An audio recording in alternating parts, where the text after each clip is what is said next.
오늘은 예수님께서 겟세마네 동산에서 기도하신 내용은 대체 무엇이고 그 의미는 무엇인지 또 우리가 어떻게 기도해야 될지 함께 생각해보고 우리 기도하는 시간을 갖도록 하겠습니다. 예수께서 목요일날 성찬을 하셨습니다. 포도주와 빵을 드시는 순간에도 쟤들은 다퉜다고 그랬죠. 쟤들끼리 서로 누가 크냐 논쟁하면서 다퉜던 거예요. 예수님 식사를 하는데 분위기가 너무 쎄한 거예요. 그래서 예수님께서 직접 그 허리에 수건을 두르시고 겉옷을 벗으시고 무릎을 꿇고 대야를 갖고 오셔서 한 명씩 다 발을 씻으신 거예요. 돌아가시기 전날 밤에도. 예수님 마음이 얼마나 아프시겠어요. 그리고 겟세마네라는 곳에 가셔서 자기를 다 짜내면서 기도하신 거예요. 마태와 마가는 겟세마네에서 기도하셨다라는 장소, 지명을 특정합니다. 왜 그랬을까요? 겟세마네라는 곳이 의미가 있기 때문에 그래요. 겟세멘이란 뜻인데요. 겟은 틀, 압축기를 말하고 있습니다. 세멘은 뭐냐면 올리브 기름을 말하고 있어요. 올리브 기름을 짜낸 올리브 프레스, 올리브 압축기, 착유기를 말하고 있는 거예요. 이 동산에 올리브 나무가 너무 많았어요. 거기에 큰 올리브 짜는 틀이 있었던 거예요. 올리브 짜는 과정을 혹시 아십니까? 그러니까 올리브 짜는 과정이 두 가지인데요. 첫 번째는 으깨는 것입니다. 그리고 나서 쫙 짜내는 거예요. 으깨는 과정을 거친 다음에 짜내는 과정을 하거든요. 짜내는 과정에서 기름이 나오겠죠. 기름은 3번이나 4번 추출한답니다. 처음 나오는 기름, 굉장히 좋은 기름이겠죠. 이 기름은 어디에다 쓸까요? 형전에 관련되어 쓰는 기름으로 사용한다고 합니다. 가장 좋은 양질의 기름은. 그리고 두 번째, 올리브 기름은 식용 또는 화장용으로 쓴다고 합니다. 세 번째가 비누예요. 세 번째 기름으로 비누를 만든대요. 그래서 오늘 아침에 제가 예루살렘에서 사온 비누로 샤워를 했거든요. 뽀득뽀득 하고 너무 좋아요. 중요한 것은요, 근데 예수님께서 이 과정을 거치신 거예요. 어떤 의미에서 보면. 그러니까 예수님께서 겟세마네라는 곳에 가서 자기를 으깨고 짜내신 거예요. 내 아버지여 할만하시거든 이 잔을 내게서 지나가게 하옵소서. 그러나 나의 원대로 하지 마옵시고 아버지의 원대로 하옵소서. 그리고 다른 본문에 뭐라고 말하고 있습니까? 예수께서 힘쓰고 애써 더욱 간절하게 기도하시니 땀이 땅에 떨어지는 핏방울 같이 되더라. 누가는 그것을 묘사하고 싶었던 것입니다. 마치 올리브 프레스가 올리브를 짜내는 것처럼 으깨고 스퀴징 돼가지고 막 짜내는 것처럼 예수께서 3번 기도한 거 아십니까? 처음 그 얼굴을 땅에 대고 기도하신 뒤에 쟤들을 기도하라고 했는데 쟤들 역시 자고 있어요. 또 2번 간절하게 기도하셔요. 땀방울이 핏방울 되도록 자기를 다 짜내신 거예요. 어떤 분들은 이미 이 겟세마네 동산에서 이 내장, 장기들이 다 파열될 정도로 심한 통곡과 눈물로 온 심혈을 기울여서 기도했다 하시더라고요. 장기가 파열된 상태로 밤새도록 시달리셔서 빌라도 법정에서 새벽에 재판을 받으시고 십자가에 올라가서 죽으셨는데, 원래는요 십자가 형틀에 달리면 적어도 2, 3일, 많게는 일주일까지 간답니다. 십자가 처형이 가장 잔혹한 방식이죠. 가장 너그러운 방식은 단두대예요. 바로 죽이는 거예요. 고통 없이. 더 처절한 죽음의 방식은 사지를 다 매달아 놓고 찢는 거예요. 그것도 그래도 고통이 오래가지 않죠. 그러니까 서서히 말려가면서 이 탈수 현상, 탈진 현상, 피를 다 쏟게 하면서 죽이는 과정이 십자가 처형이랍니다. 그래서 이 십자가 처형은 너무너무 잔혹한 방법이라고 해서 반역자들만 사용하는 방법이라 하거든요. 그 끔찍한 장면을 보고 반역하지 못하게, 실제로 반역의 횟수가 많이 줄었다고 합니다. 어쨌든 예수님께서는 십자가 6시간 달려서 돌아가시는데 이미 탈수 현상까지, 파열의 현상까지 온 뒤에 브라이도리온에서 태장을 39번 맞잖아요. 그러니까 심신이 다 지친 상태에서 십자가에 달려 돌아가시게 된 것이죠. 그러면 제 질문은 이것입니다. 대체 이 기도 시간에 예수께서 어떤 내용으로 기도하셨을까? 우리가 알고 있기로는 할만하시거든 이 잔 마시고 싶지 않습니다. 그 내용만 알잖아요. 그런데요, 성경에 겟세마네 동산에서 이렇게 기도하셨을 것이다 추정되는 본문이 있어요. 요한복음 17장에 예수께서 대제사장적 기도, 13장 만찬을 행하시고 14장 너희는 두려워하지 말아라 내가 너희를 위해 처소를 예배하러 간다, 그리고 15장 목자 비유를 말씀하신 뒤에 17장에 예수님의 대제사장적 기도가 나오는 거예요. 그러니까 17장의 내용이 겟세마네에서 기도한 내용이라 우리가 생각이 되는 것이죠. 어떤 내용으로 기도하셨을까요? 요한복음 17장을 짧은 시간에 다 강의할 수는 없고 간략하게 3가지 내용으로 기도하셨다는 말씀만 드리려고 그래요. 첫 번째는 하나님의 영광을 위해서 기도했죠. 두 번째는 제자들을 위해서, 세 번째는 믿는 사람들을 위해서 기도하신 것입니다. 그 내용을 볼까요? 첫 번째입니다. 예수께서 이 말씀을 하시고 눈을 들어 하늘을 우러러 이르시되 아버지여 때가 이르렀사오니 아들을 영화롭게 하사 아들로 아버지를 영화롭게 하게 하옵소서. 예수께서 죽음 앞에서 너무 두려움과 공포 때문에 이 잠만 거두어 주세요라고 기도했던 것 같지만 사실은 그 기도의 전체적인 내용 중에 3분의 1은 하나님의 영광을 위해서 기도했던 것입니다. 하나님의 손상된 이름, 그 명예와 영광 다시 회복되게 해주세요. 여러분, 예수께서 왜 오셨습니까? 아담으로 인하여 하나님의 그 놀라운 이름이 손상돼 버린 거예요. 망가져 버린 것입니다.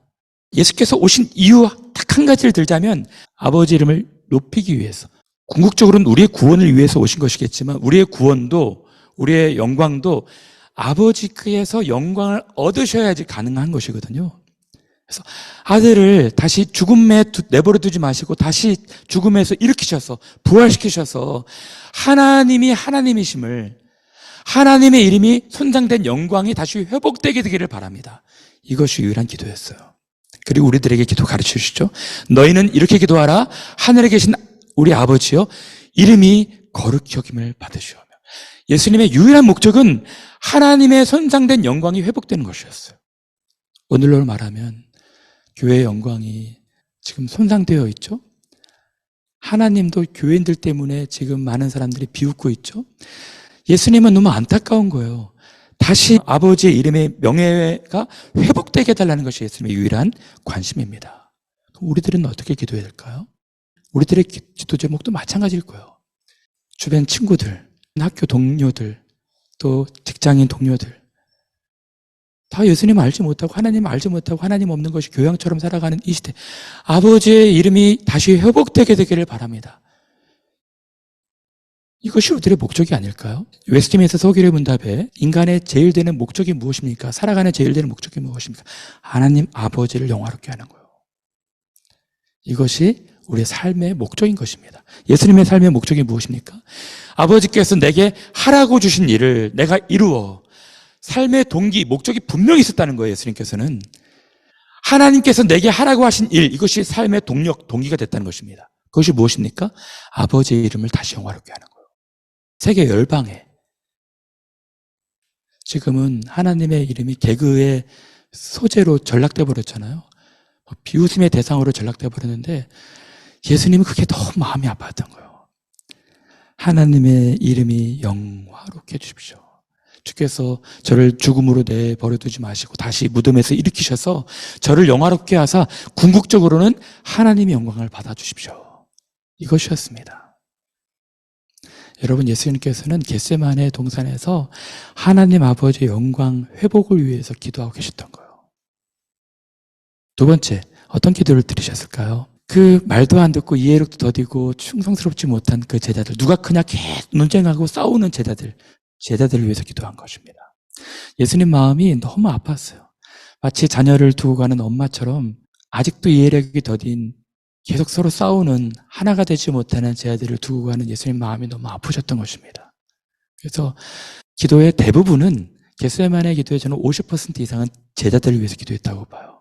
6절부터 거의 20절까지 제자들을 위한 기도거든요. 내가 그들을 위하여 비옵나니. 그 제자들을 위한 기도는 3가지입니다. 나는 세상에 더 있지 아니하오나 그들은 세상에 있어 없고 나는 아버지께로 가옵나니 거룩한 아버지여 내게 주신 아버지의 이름으로 그들을 보존하사 우리와 같이 그들도 하나가 되게 하옵소서. 첫 번째 기도가 무엇입니까? 하나가 되게 해주세요. 누구처럼? 삼위 하나님처럼. 여러분, 삼위 하나님은요, 하나로 계시는 분이십니다. 삼위일체를 뭐라고 그러죠? 영어로? 트리니티. 3가 원이 되는 것이 아니라 3가 유니티가 되는 거예요. 트레타스에서 유니타스. 3가 원이 되는 것이 아니라 3가 유니티. 연합으로 계신 거예요. 연합으로. 하나로. 삼위가 하나로 계시는 것처럼 서로 사랑 가운데서 우리가 하나가 되겠다는 것입니다. 여러분, 제자들은요, 지금도 4분 오열돼가지고 누가 크냐, 내가 크냐, 네가 크냐. 서로 예수님 영광의 자리에 오시면 오른편에, 좌른편에 계속 싸워요. 예수님 마음이 너무 아팠던 거예요. 오늘의 교회는 어떻습니까? 예배하는 우리들은 어떻습니까? 서로 잘 하나가 되지를 못해요. 그래서 하나가 되게 해달라고 기도하시는 거예요. 베드로와 요한이, 안드레가, 야고보가 서로 하나가 되게 해주세요. 두 번째 기도가 무엇입니까? 저들이 악에 빠지지 않게 해주세요. 내가 아버지의 말씀을 그들에게 주었는데 아버지의 말씀 때문에 세상이 저들을 미워하고 있습니다. 내가 비옵는 것은 그들을 나랑 같이 세상에서 데려가서 천국에 있게 한 것이 아니라 저들은 어차피 세상에 남아있어서 그 모진 고통들 다 감내하면서 선교를 이루고 교회를 세울 사람들이기 때문에 그들을 악에 빠지지 않도록 좀 보존해 주십시오. 유다처럼 악에서 빠지지 않도록 저들을 좀 보존해 주십시오. 계속 베드로와 요한과 안드레아와 야고보와 도마와 쟤들이 악에서 보존될 수 있도록 기도하고 계셨던 것입니다. 세 번째가 무엇일까요? 저들을 거룩하게 해주십시오. 내가 세상에 속하지 아니함 같이 그들도 세상에 속하지 아니하였사옵나이다. 그들을 진리로 거룩하게 하옵소서. 아버지의 말씀은 진리입니다. 그들이 다 말씀을 이해하고 깨닫고 또 말씀을 사랑함으로 말씀 가운데 더 거룩하게 해달라. 실제로 이 기도가 이루어졌죠. 사도 베드로 보십시오. 3년 내내 예수께서 말씀을 가르치셨는데 그게 무슨 뜻입니까? 그게 무슨 뜻입니까? 계속 이해력이 더뎌서 물어봤거든요. 예수께서 오순절날 성령을 부으신 뒤로 베드로 같은 이 무지한 자가 기가 막히게 성경을 해석합니다. 요엘에 기록되었을 때, 시편에 기록되었을 때 성경을 기가 막히게 해석하고 있어. 성경의 사람이 되고 있는 것입니다. 베드로 전서 후서를 보십시오. 또 이 제자들이 쓴 성경들을 보십시오. 그들은 진리로 거룩하게 되고 있었던 것입니다. 예수께서는 남겨두고 가는 제자들을 위해서 기도했을 뿐만 아니라 세 번째 기도가 탁월합니다. 이 겟세마네에서 어떤 기도를 들으셨을까요? 제자들의 말을 통해서 믿는 사람들을 위해서 기도했던 거예요. 내가 비옵는 것은 이 사람들, 제자들만 위함이 아니요 또 제자들의 말로, 그들의 전도하는 말로 말미암아 나를 믿는 사람들도 위함이니. 2000년 전에 또 오늘 21세기를 살아가는 우리들, 하나님 말씀을 통해서, 전도자들을 통해서 말씀을 듣고 믿는 사람들까지도 위해서 기도했다는 것입니다. 지금도 하늘에서 기도하고 계신 거예요. 여러분, 우리가 잘나서, 우리가 똑똑해서 우리 이렇게 빨라가지고 믿는 줄 알죠? 천만에요. 그렇지 않습니다. 예수님의 기도가 있었던 것입니다. 성령의 말할 수 없는 사랑이 있었던 거예요. 그 말을 통해서 믿는 사람들 위해서도 기도하고 있는 것입니다. 미래의 사람들을 위해서도. 무엇을 기도하고 있습니까? 똑같습니다. 하나가 되게 해달라는 거예요. 하나가. 아버지여, 아버지께서 내 안에 내가 아버지에 있는 것 같이 그들도 하나가 되게 해달라. 여러분, 교회는 하나가 돼야 돼요. 다 다양한 사람들이 모이고 다 다양한 색깔들이 있고 다양한 의견들이 있고 다양한 취향도 다 있습니다. 성격도 다 달라요. 근데 진리로 하나가 되는 거예요. 하나가. 성령께서 우리를 이미 하나가 되게 하셨다고 그랬죠. 어떻게 됩니까? 성령이 하나 되게 하신 것을 힘써 지키라. 어떻게 지켜요? 모든 겸손과 온유와 오래 참음과 서로 용납함으로 하나가 되게 하신 것을 힘써 지키는 거예요. 예수님의 소원이었어요. 우리가 하나가 되는 것이. 두 번째가 무엇입니까?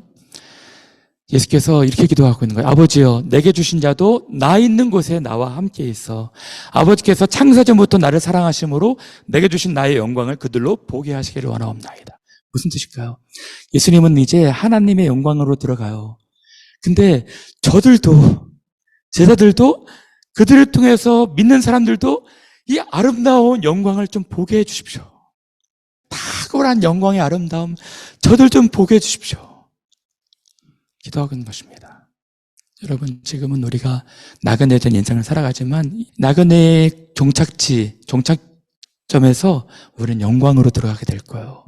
제발 보게 해달라고 기도하고 계셨던 것입니다.